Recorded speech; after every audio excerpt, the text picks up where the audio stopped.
I've come up with a new operating system for my Ontario Northland layout. Now, let me back up a bit to my previous layout, which was the Okanagan Valley Railway, on which I had an operating session there, or operating system, I should say.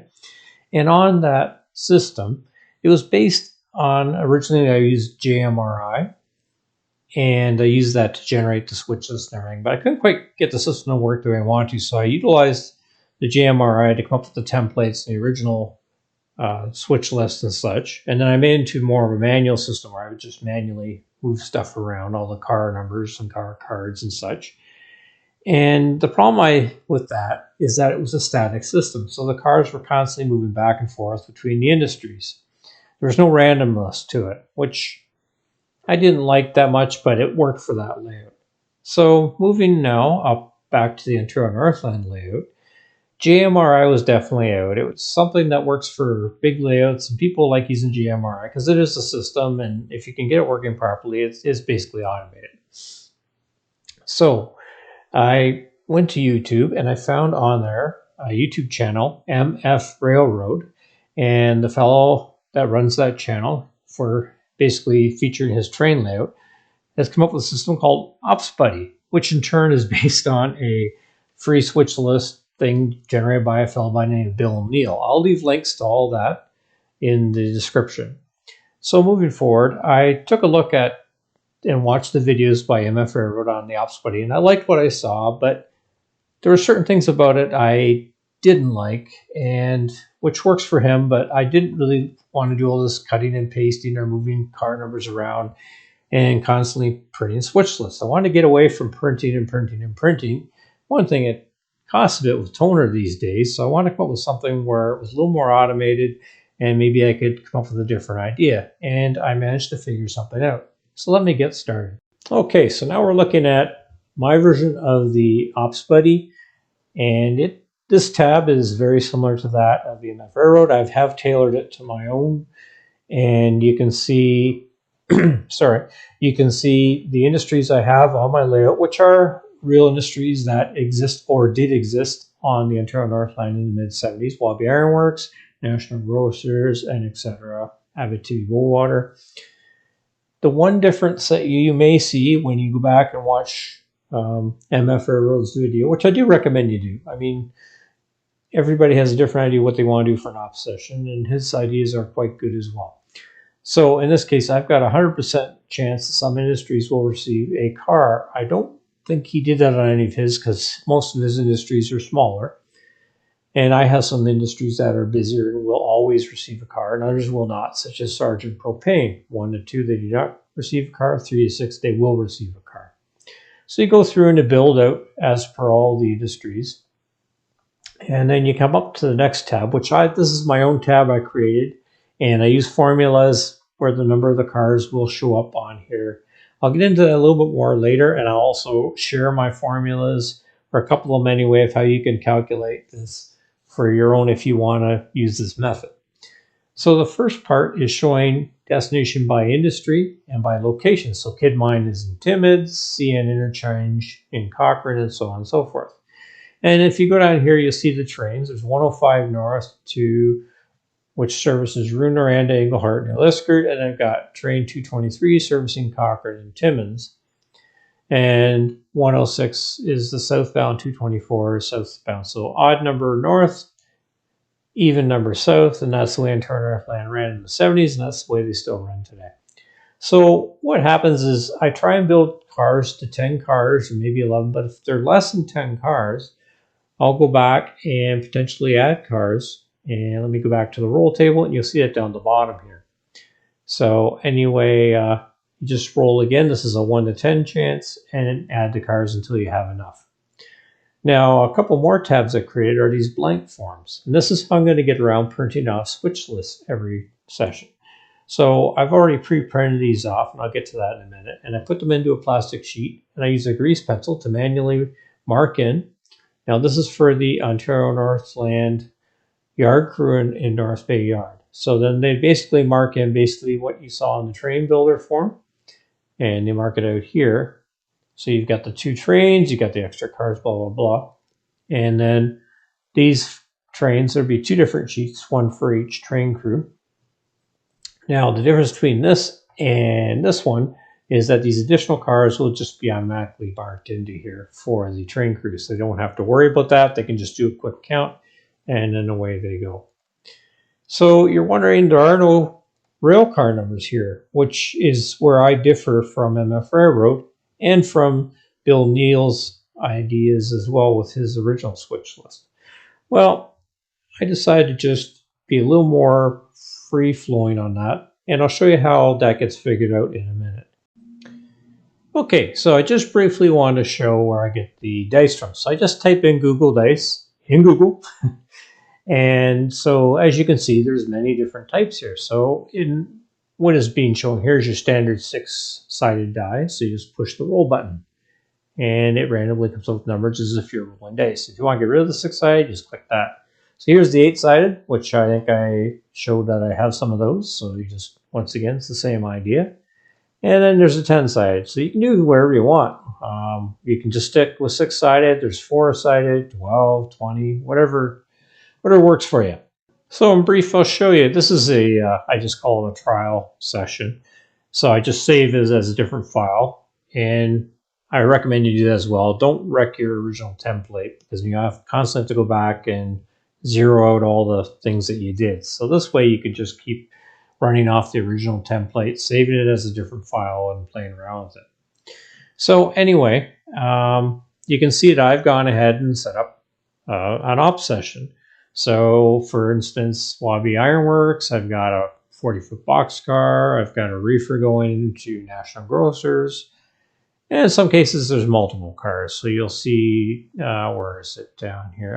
Here we go. Kid Mine's going to get a gondola and a tank car. Okay. And then I ended up with, I'll show you, I ended up with, here's all the cars by the industries and where they're going to.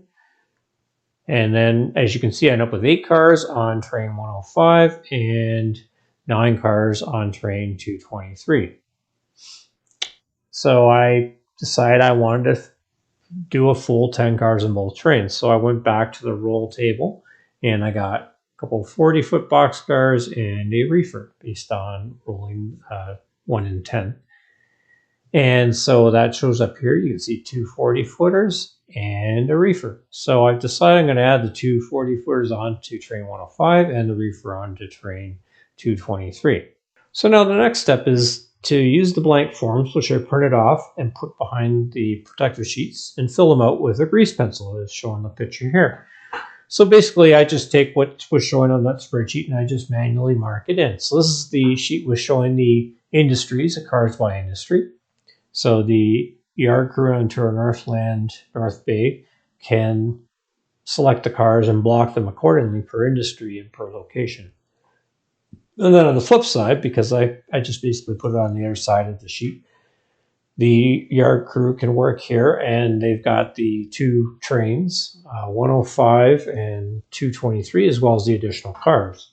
And then what they can in turn do is that they can fill out where the additional cars go onto train 105 and 106. So as you can see, train 105 and 106 both now have 10 cars, and I've just added in the extra cars, the 2 40-footers onto train 105 and the reefer onto train 106 accordingly. And so everybody's good to go. So now, what's the next step? So this is where I've kind of brought something forward from my Okanagan Valley Railway, which was my way bills and car cards, which are one and the same. They're little cards, which I put in little pockets, which I get from hockey card jackets for protective. And once I get things up and running, I'll do a little bit more of a in-depth video on that when I've actually got some op sessions going on the train layout.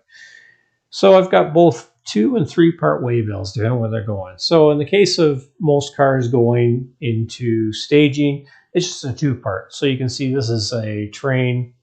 So it's listed here is train 105, gondola. In this case, the commodity could be copper. Could also be, I could list it as various, but in the case of for Rouyn-Noranda, it would always be copper. So that's their need, but there might be an industry where it may vary. So it depends on the industry, but that's the commodity. and going northbound, the car would be empty. And then when it comes back on train 106, you can see that it would be coming back as a load of copper. And it goes from staging to North Bay. And then the 3-part waybills are for online industries. So here's an example. I've got train 105 once again. And in this case, it's going to Englehart. And then it's a second train, which is called the Midnight Alice. Yes, that's a real name. I think I've mentioned that before. But so that's the local turn that goes from Englehart to New Liskeard and back. And so basically, it's going to be taking, it's Wabi Iron Works.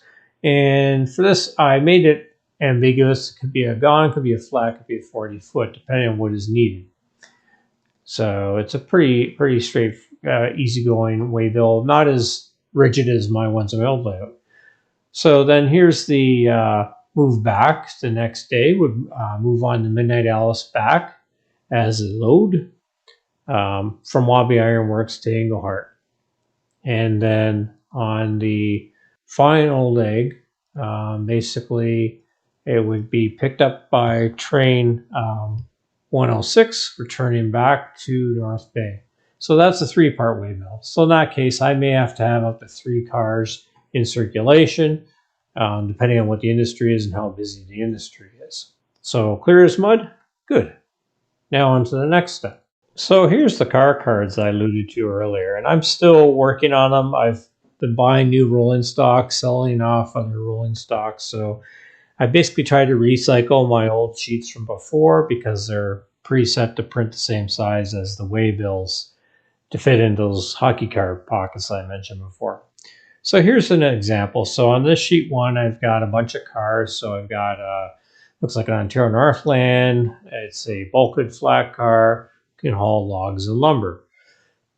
Other cars, such as a Gon, can haul, to an extent, various loads, depending, obviously it has to be something that doesn't matter if it's protected or not from the elements.